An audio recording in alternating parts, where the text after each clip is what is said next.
This panel is a celebration of the unique experiences and insights of women in navigating challenges related to gender equity in the workplace. The panelists will be Dr. Virginia Allen, a nurse, labor relations advocate, and social activist; Tanya Kinsella, the New York Police Department's first deputy commissioner; and Debbie Rose, the first African American from Staten Island elected to the New York City Council. This one-hour discussion, co-moderated by myself, Shane DeMeo, alongside DEI Committee Chairperson Dr. Gracelyn Santos, will be streamed via the Advanced Facebook Live platform. Questions will be fielded in person and from the public via the Facebook comments. It's Conversations with Community Giants. All right, everybody. Thank you for coming out. Very excited every time we get a chance to do this. If you're tuning in right now on our Facebook Live, we're also going to have a full video coming out on our YouTube, social media platforms everywhere. This is another one of our Conversations with Community Giants. Today, we are celebrating women in leadership. So first off, just to kick it off, please a round of applause for the three guests that we have here today.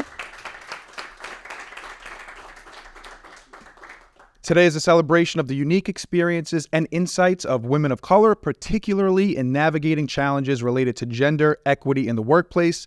The stories of our three outstanding panelists will highlight barriers that may not be as apparent to others and empower other women and underrepresented groups. And I turn it over to Dr. Gracelyn Santos. Thank you. Thank you, Shane. Thank you, everyone, for joining in today. The Advanced SI Live DEI Committee hopes to inspire ways we can best represent the communities that we serve, identify opportunities for improvement, and perhaps spark advocacy and policy change. Our panelists are proof that even the loftiest of leadership roles are attainable, and how important diverse perspectives are at even the top levels of decision-making. We are joined today by our newsroom staff, our DEI committee members, Shane, myself, Jason Pateron, who is in charge of the technical operation here. He does a great job every single time, Felicia Torres, and Kelly DeSantis. And we are so thrilled that our advanced senior leadership is here too, including Caroline Harrison, the CEO of Advanced Local and the publisher of the Advance and SILive.com, Brian Leyline, our executive editor, and Gail Lubin, our senior content director. We're also excited to have Steve Alessi, the regional president of advertising of the Northeast region of Advanced Local. So thank you for joining us.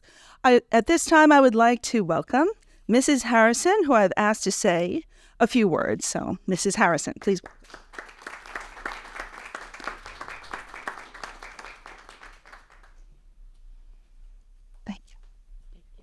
Thank you. Thank you, Gracelyn. Thank you, Shane, and our DEI committee for assembling this amazing group of women leaders today. And I'm truly in awe to be in your presence. You have made such impact and set such an example for me, for women, and for our entire community. And when I think about you and your leadership, I am particularly in awe because yours is leadership through service. Service to those who are ill and in need, those who are weak. Service protecting our community, and service through government leadership, and in so many ways. And that is so very closely aligned with our mission at Advanced Local, which is a mission to strengthen and empower the community that we serve. So it is truly an honor to have you with us here today, and I just look forward to you sharing your stories and your words, and I know I will hang on them along with everybody else who's assembled here. Thank you.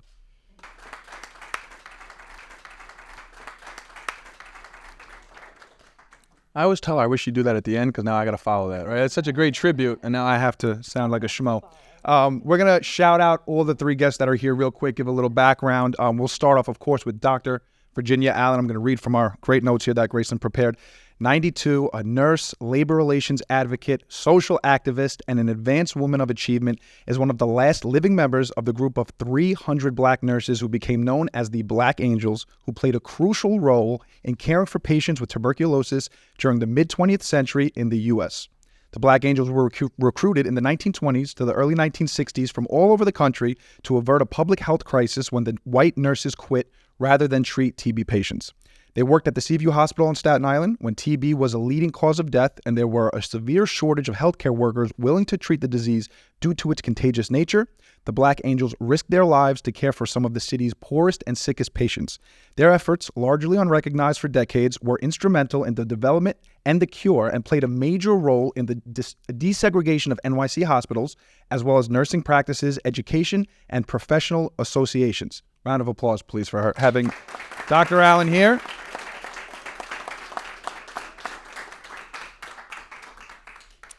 Our next esteemed panelist is NYPD First Deputy Commissioner Tanya Kinsella, who is the second highest ranking official in the entirety of NYPD.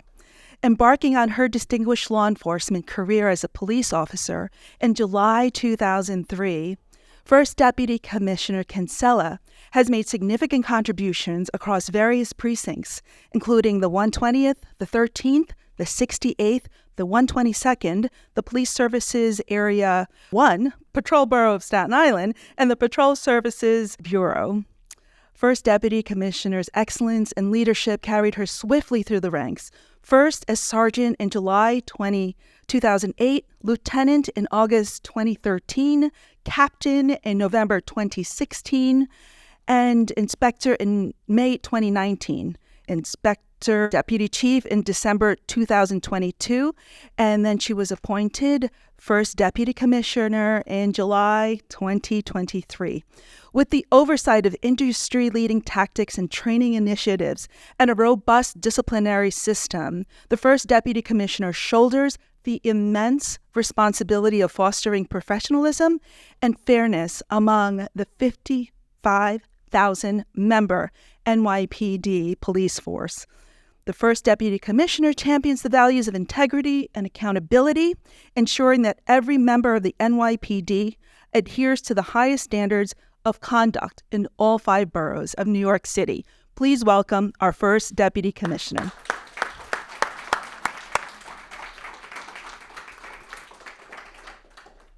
Last but certainly not least, we all know her. The Honorable Debbie Rose is a second-generation Staten Islander and the first African-American from Staten Island elected to the New York City Council, who served from 2010 to 2021.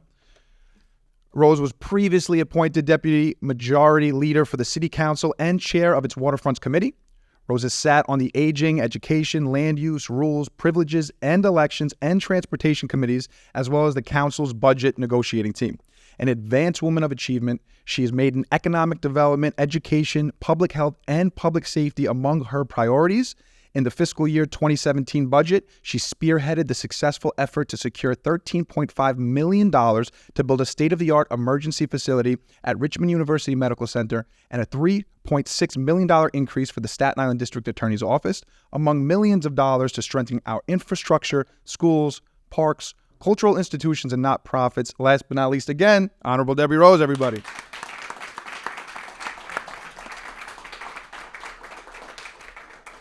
Okay, so let's get right into it.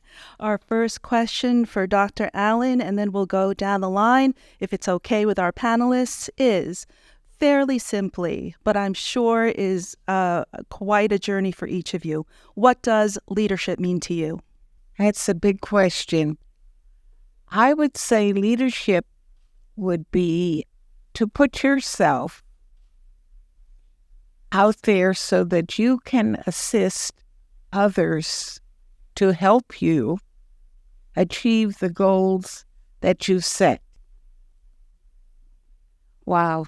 Leadership is so much of who I am. And I remember being interviewed by the Staten Island Advance when I was at the 112 precinct commander, and they said, what is your leadership style? And leadership requires love. Not love just for yourself, but love for the people that work for you, love for the people that you serve, and love for your job. And yeah, I am a big frontline leader. I love my cops. I love the NYPD institution. But most importantly, I love the communities that I obviously raised me and helped get me to where I'm at today.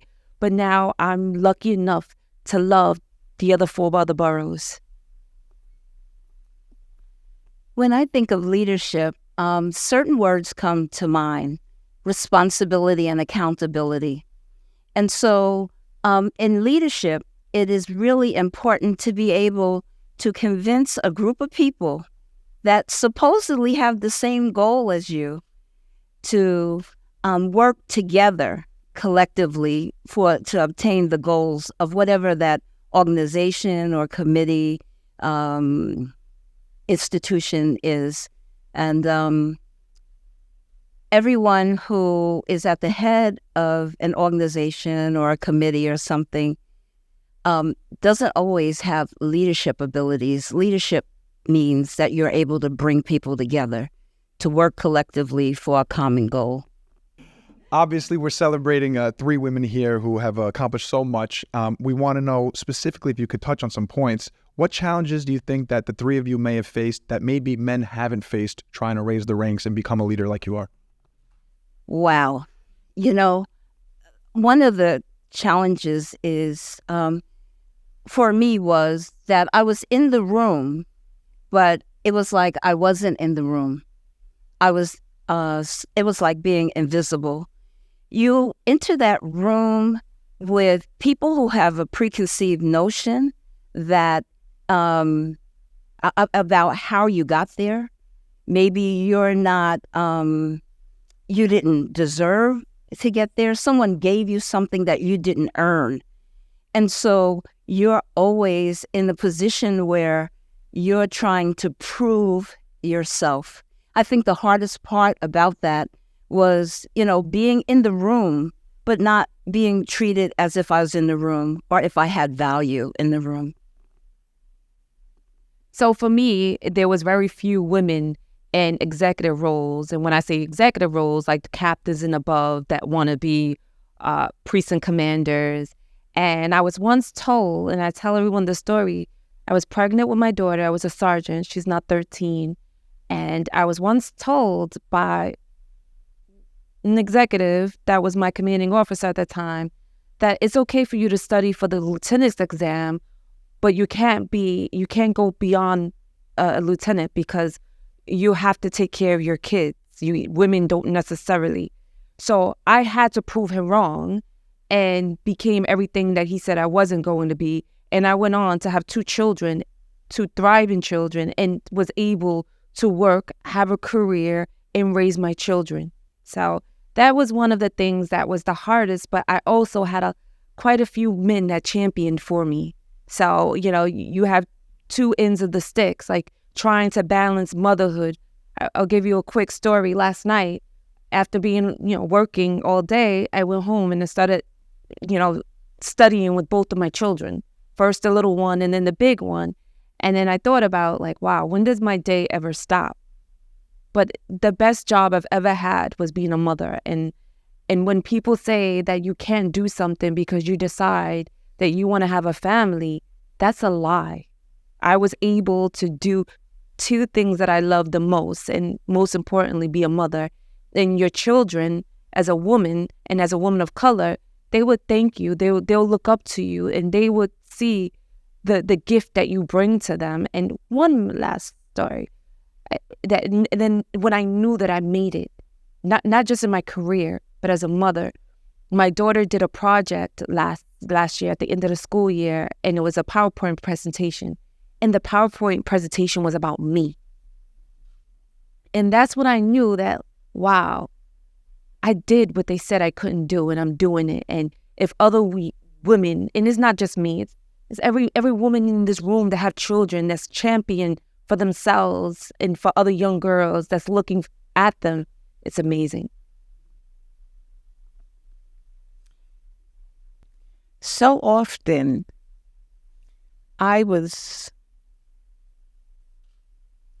discarded, but being the person that I am and having the raising that I did from my parents, that I was as good as anyone or better. I had to be better prepared than anyone else. So it was really a big obstacle, especially working in a small place like an operating room, where the doctor is disregarding you and you are standing next to him, working with you. So it has been a rough road, but I've overcome it. I've survived, and I'm 93 years old, and I am sure some of them have not, unfortunately. When women possess the same skill set or the same talents that men have, they're not always, their input isn't always welcome. And so if you are a strong woman, a woman who has a voice and wants to contribute to what's going on in the room, you are labeled, and it's a negative label for you if you're a strong woman.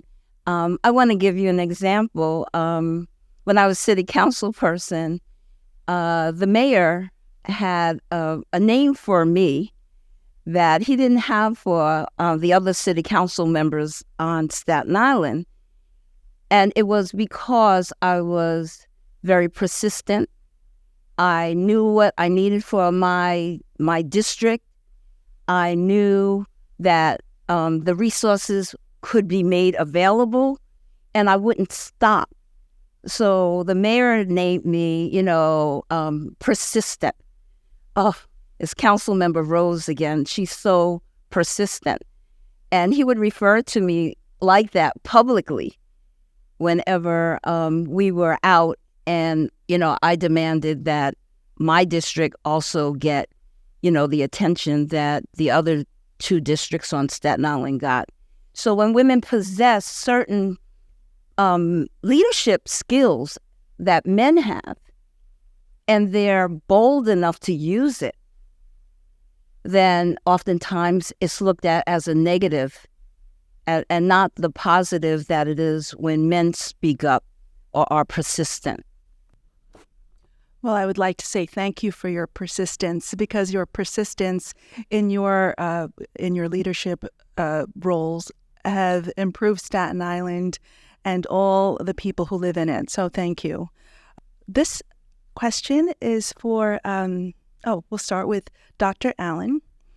Was there ever a time in your career that you wanted to throw in the towel, to say, oh, this is enough, I've had it, I would like to stop here? And in those moments, and I can imagine how it was like caring for those TB patients as one of the 300 Black angels, how did you find the courage within yourself to push through and to persevere?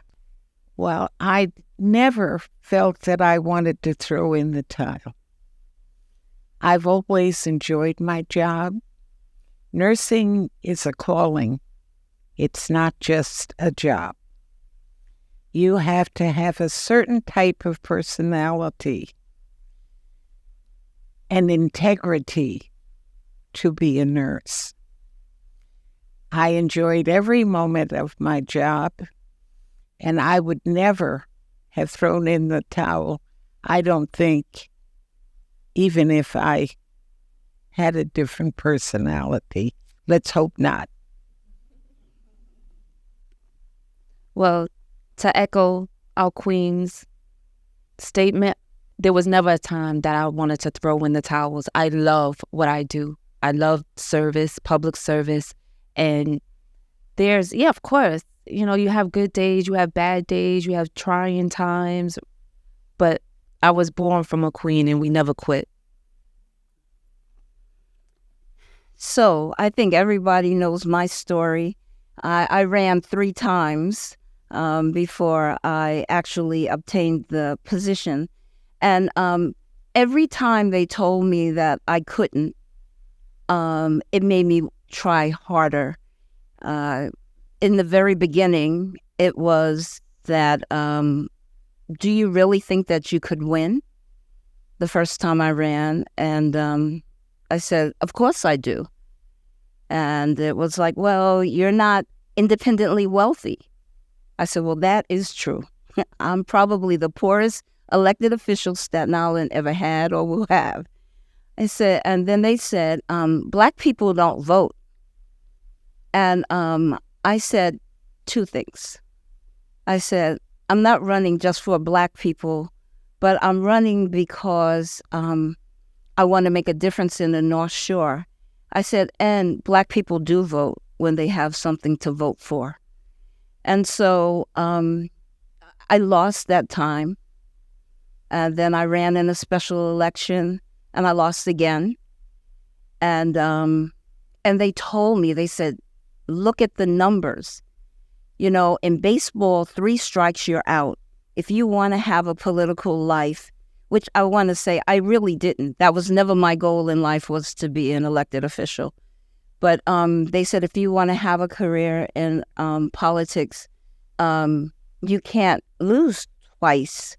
And, you just become a nobody.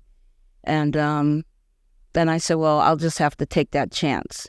So like these beautiful women here, the reason why we're here, I believe, is because we didn't allow anyone to tell us that we couldn't do it. Obviously, all three of you share this innate sense of confidence. You could kind of say that maybe helped propel you to get where you are today. But maybe there's some women out there who don't have that inside them today currently. Not so much confidence, determination. And determination, of course, perseverance. What would you recommend to maybe some women who are seeking leadership roles, who have that as a career goal of theirs, but maybe they don't have that determination in them yet? I believe that it's really important to have a support system. Without a support system, I really would not have been able to do that. I had a supportive partner. My family, I came from a family where my grandparents were entrepreneurs. They were first undertakers on Staten Island. Now they're funeral directors. And my grandfather worked at U.S. Gypsum. And we were told that, you had to, have a good work ethic. And so for other women, I feel it's really important to have a support system and a mentor. Very early on, when I was doing not-for-profit work with an organization, National Council of Negro Women, Paul Prosky became a mentor for me. I thought I was young and I thought I had all the answers and I knew how to navigate the things that I had to do to try to keep this program afloat and getting funded. And Paul Prosky kind of pulled me aside and said, hey, there's a different way to do it. And I was blessed to have a mentor. So when I went to City Council, I had a mentor. Vinnie Montalbano was a mentor for me. And so I think that what's really important is to have a strong support system.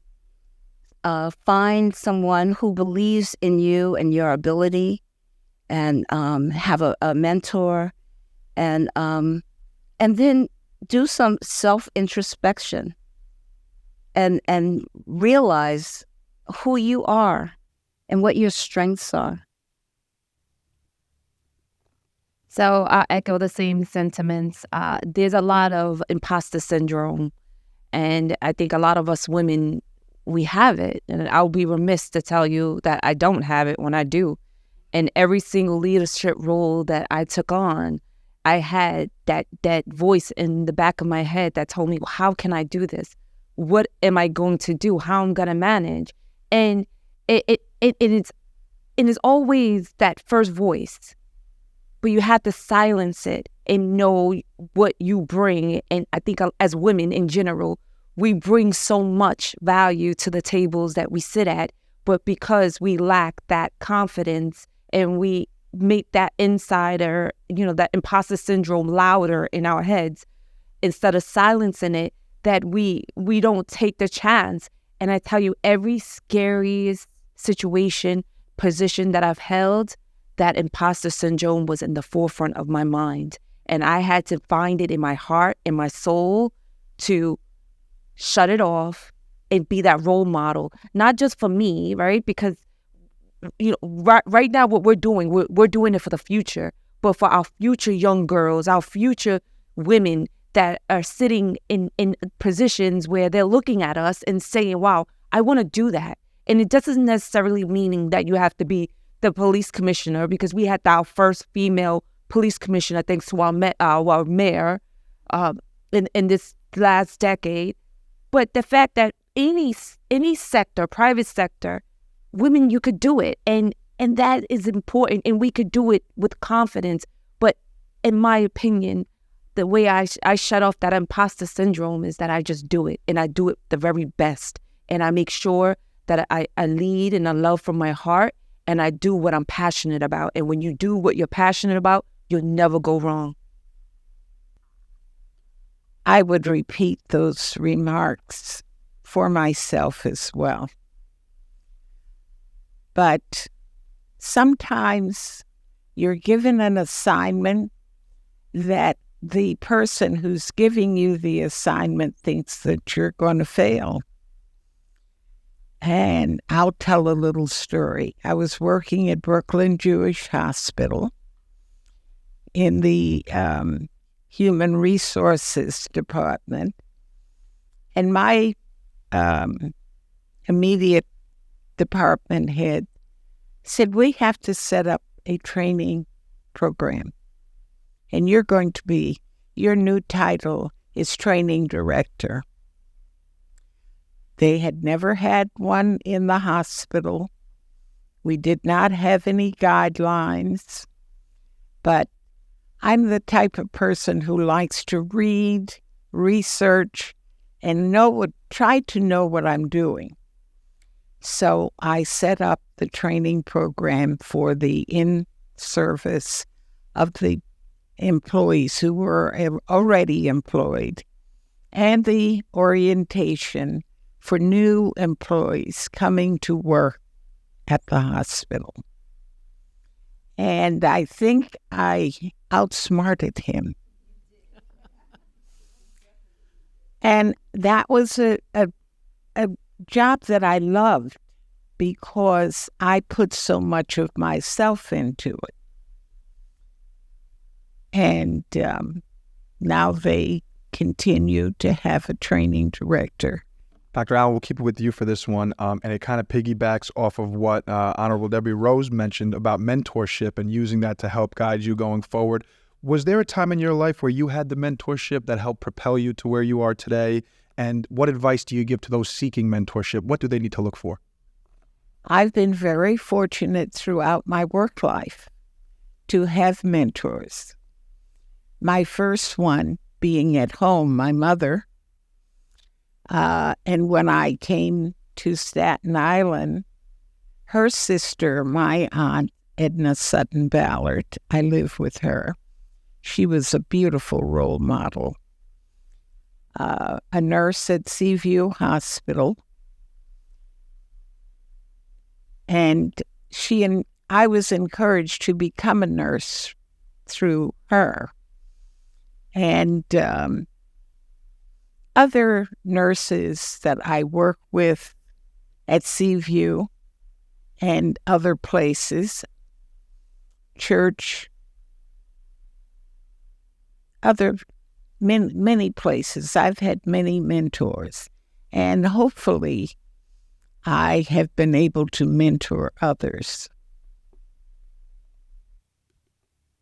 Well, I will echo what everyone is saying, that you cannot get anywhere in your career if you don't have mentors. And for me, I've 21 years long on this job, and I would be remiss. I had my first mentor was Laurel Perez. He was my lieutenant, and he told me one day, and it clicked, that I was such a great worker, but I was so angry and defensive. And that if I was thinking about being a leader and being a supervisor, I would have to humble myself. And, that was big for me because I thought just being a good worker and working hard would be sufficient. And that wasn't sufficient. I had to change my mindset. I had to take it down a few notches and, learn how to lead, because I was a sergeant at an early age, in an early age of my career, with exactly 5 years on. And then I had, John Shell, Chief Shell, he's a Staten Island resident, Chief Jeff Madry, Issa Abbasi, Robert Bikino. I had so many male and female, females, Juanita Holmes, role models that helped propel me and give me that confidence. And I'll never forget, I had my first CompStat. And CompStat, for those in the room that don't know, is an intense meeting weekly about your crime statistics and what you're doing about it and your deployment. And John Shell was, he's good at his job, very 75 precinct commander, very, very good at his job. And, before I went to the CompStat, he started peppering me with questions. And I thought that this man didn't like me, right? I automatically thought he didn't like me. And then after a while, I realized that he was just gearing me up, because I love a good challenge. So every week, every time he gave me a question I didn't know, I would go back and make sure I'll never miss that question again anywhere else. And then the next week he'll give me another question I didn't know. But that was his way of helping me evolve as a precinct commander and learning crime and learning statistics and so forth. And then you have Chief Madry, we call him the Godfather, because he's that gentle voice. He's the one that, he teaches you to love people and how to love the community and how to maneuver, complex, situations with the communities. So it was these mentors that helped shape me into the leader I am today. And every day is a different day, and they're still mentors to me. Honorable Debbie Rose, since you had answered that question previously, I have a new question for you. Oh. So hindsight is 50-50. And in this stage of your career and your life, if you could talk to 25-year-old Debbie Rose, what advice would you give her? I would tell Debbie Rose to learn how to play golf. At 25, that was like the thing that was furthest from my mind. I thought I had an idea of how to get further in my career. And as I went along, I learned, one of the lessons I learned being a member of the community board, I was a member of Community Board 1 for about 28 years. And we would have a full board meeting and everything would be discussed. And after the board meeting, we would all find a local hangout, a local bar, watering hole, to kind of unwind and to talk. And I found out by hanging out after the community board meeting that a lot of information was shared. Some of the decisions were made. Bonds were established. Who was going to be on whose side. And so it taught me that oftentimes what's going on in the boardroom, in the meeting room, in the office isn't always the place where the decisions are made. And, I might sound kind of glib about this, but it's really true. A lot of it's about access. When men are on the golf course, they're doing it in a very collegial social situation, but connections are being made, information's being shared that might not be shared, in an official situation.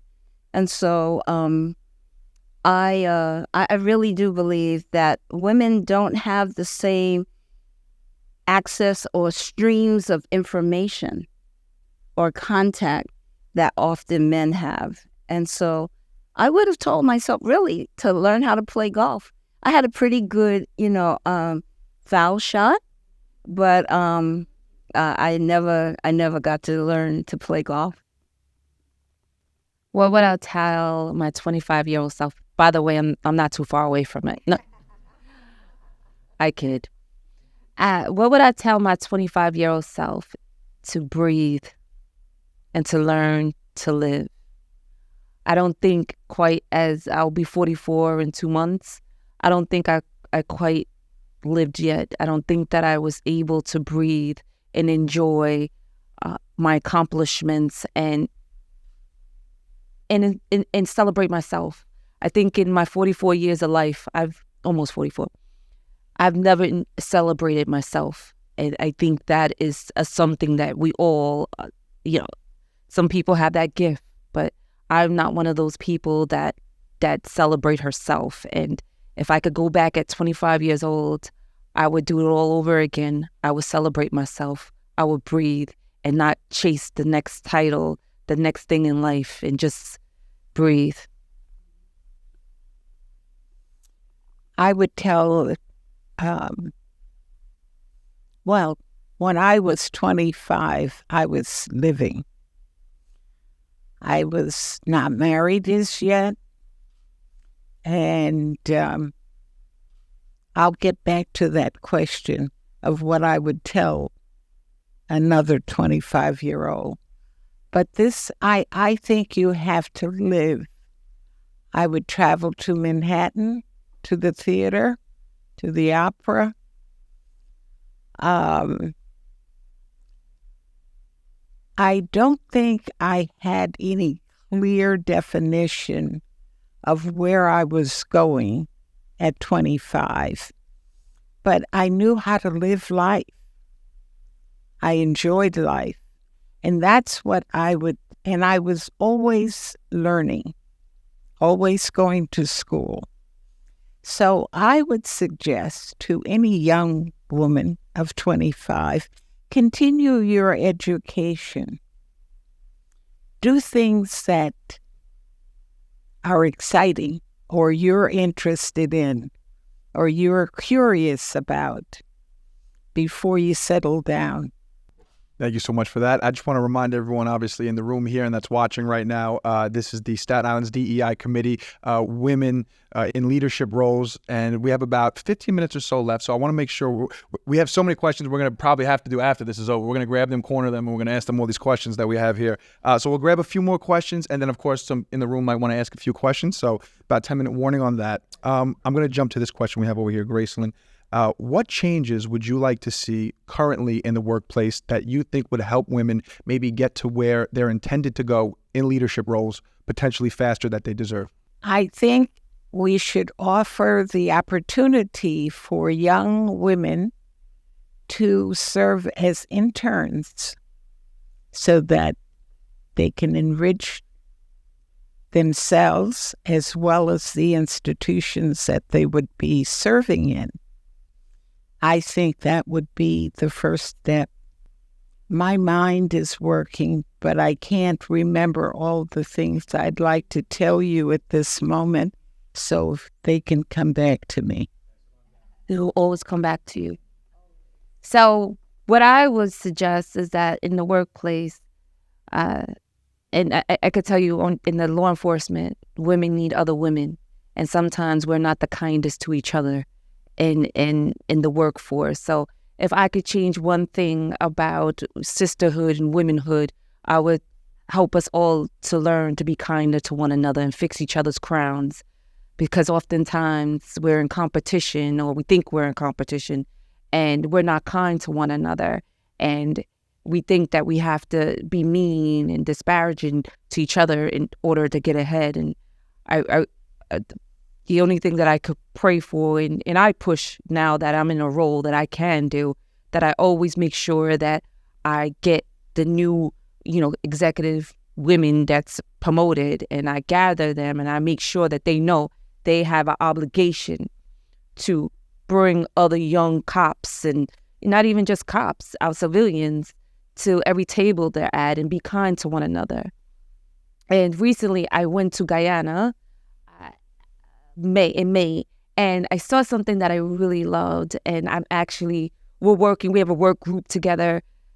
I'm not saying it's going to happen, but I'm 95% certain.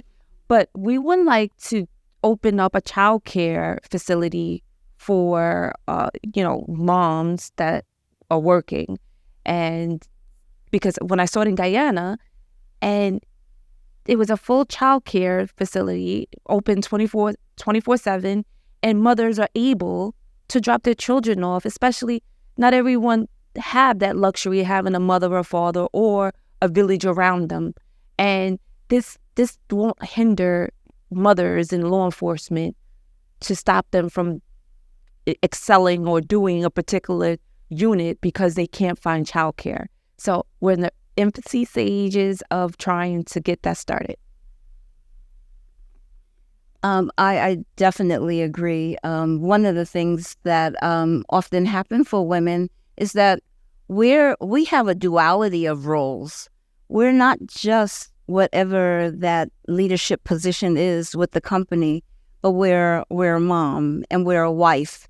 And so there are so many other elements that come into play that men don't have to consider. Childcare was one of them. I was really proud of when we were in the city council that we passed a law where there have to be places where moms who are lactating or moms can go so that they can they can pump milk, or they can have a moment to do the things that they need to do. It's about access and accessibility to things that will make their life a little easier. We should have universal family leave. When a woman has to leave the workforce to take care of a family or a family member, that becomes, she has to make a decision to no longer make an income, to no longer maybe pursue the steps that are necessary to advance in her career. And so I think that, we should really push for universal family paid, leave. I think we should make accommodations for moms, which would include childcare. And I think that, just to recognize that women have different challenges than men in the workforce. Our next question is, Dr. Allen, in your opinion, the upcoming presidential election, how do you think either way the results would impact the trajectory of the women in leadership in our country? If you have an opinion on that, if you'd like to share. Well, I can say I'm very excited to see Kamala Harris running and doing such a beautiful job of getting the information out to the world. We're breaking through the glass ceiling. And hopefully, with this election, we will have come full circle and women will come into their own. I think it's long overdue. We have very competent women leaders. We just have to let them do the job. Well, I have no opinion. I want the best person to win, obviously, but it is nice to see women breaking barriers. It's never been done before. And of course, I never talk politics, but I am really excited because I think we're at a stage now where women are feeling empowered. regardless of the outcome of the election, women are feeling empowered. And for me personally, Shirley Chisholm was sort of my political idol because she had the tenacity and the fight, and the audacity as a Black woman to stand up and say, I want to be the president of the United States.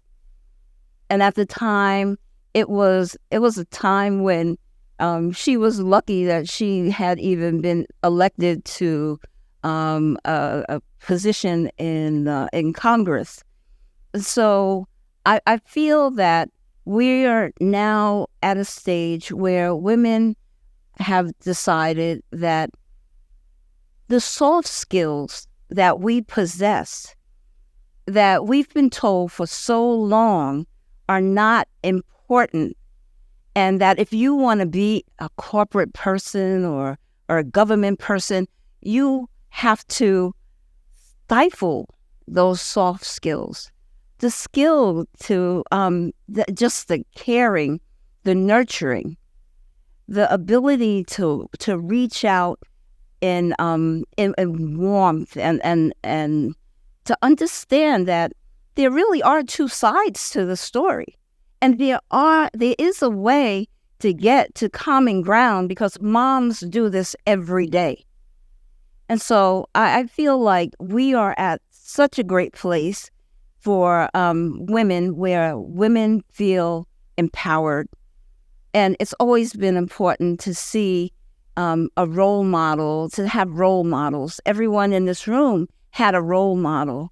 And so for young Black women who get to see a Kamala Harris have the audacity to run for president of the United States, much like young Black men, had a role model when Barack Obama ran for president. It is very empowering. It gives you hope. And again, I say, regardless of the outcome, when I ran for city council and was told that I could never win or be the council member for Staten Island and North Shore, it was because people thought that because I was Black, because I was a woman, that I would only be able to take care of a certain segment of the population.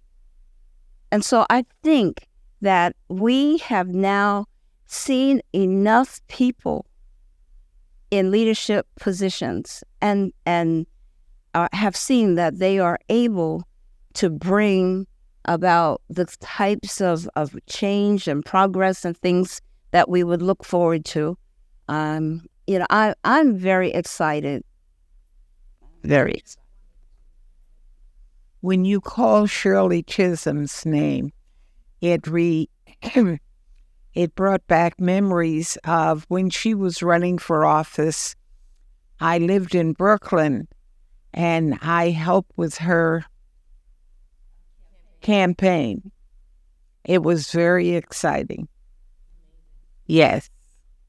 And it didn't seem unusual to me that she would have been running. I always think that everything that happens is because it's supposed to. I just accepted life that way. That's part of my personality. With just about 5 minutes left to go, we like to call this portion of the program, Shane runs the mic around the conference table, right? So Graceland's going to call on someone. If someone doesn't have a hand, she's going to pick somebody. Any questions we have for these three? Here we go. We'll go around to Eric first. Excuse me. Squeeze through here.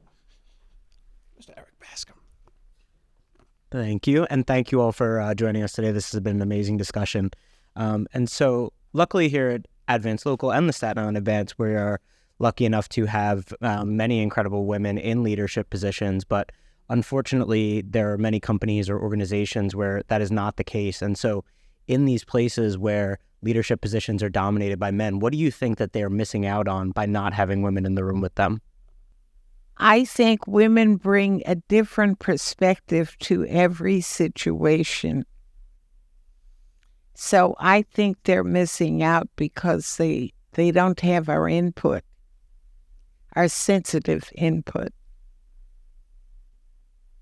So I would say that we have emotional intelligence, right? And we bring something different and not just business. It's emotional intelligence to know when our subordinates or people that work around us need that extra push or, so that's what I would say to the organization, and what I do say, because it's predominantly men. I totally agree with Deputy Commissioner. It is about emotional intelligence and insight. If you have a woman boss, I think you'll find more empathy. There's a desire to sort of connect who you are as a person to your work, and women recognize that. Recognize, the skills that you bring for the workplace, but also they feel they know, or they will try to make that connection that will help you to be a better person, and frankly, I think inspire you to give more. I just want to follow up on that, on Graceland's presidential question. Well, I think it's a critical time in America. There was a time in America, if you were Catholic, you couldn't be elected president. And then America got over that. And then there was a time, if you were divorced, you couldn't be elected president, and America got over that. Do you think that the female candidate in this election, we argue policy, we argue position on crime and immigration.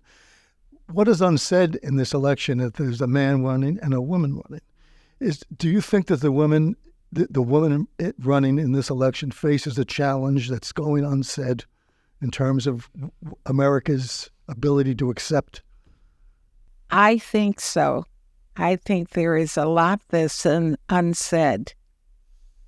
And it's unfortunate that she is so much more prepared, I feel, and this I'm giving you my opinion, and hopefully it's correct. She's far more prepared to be president than the male.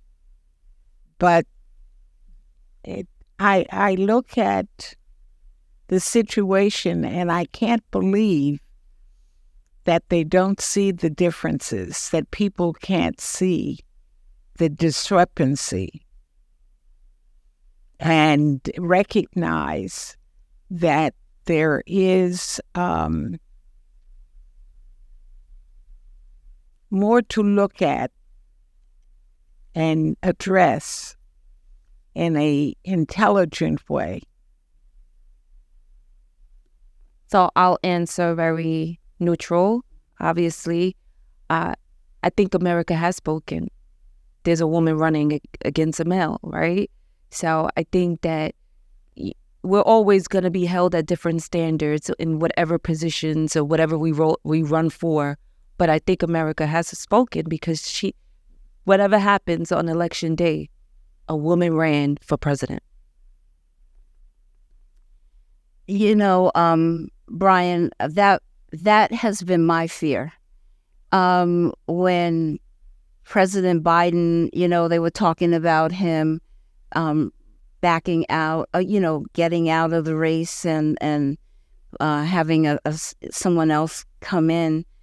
I was afraid. I was literally afraid that if, in fact, he chose Kamala Harris, that the Democratic Party, I'm a Democrat, guys, surprise, that they would have given up the race.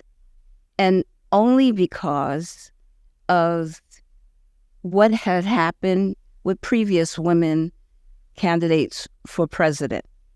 And so when Hillary Clinton ran, she was very prepared. She was a great choice for president, and the country didn't see the value of having a woman in that office at that time.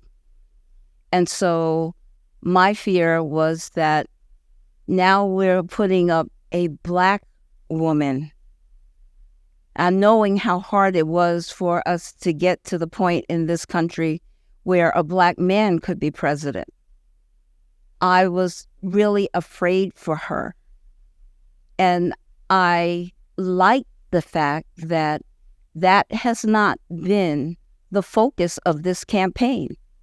And I think it's very deliberate that she is not running around saying, I am the woman and I am going to, because she understands the calculus. She is not, touting that I am a Black woman. I will be a first, because I think if that becomes the narrative, all of the value that she brings to this race is lost. And there are people who are trying to do that, to marginalize her importance and what she brings to this race. And so,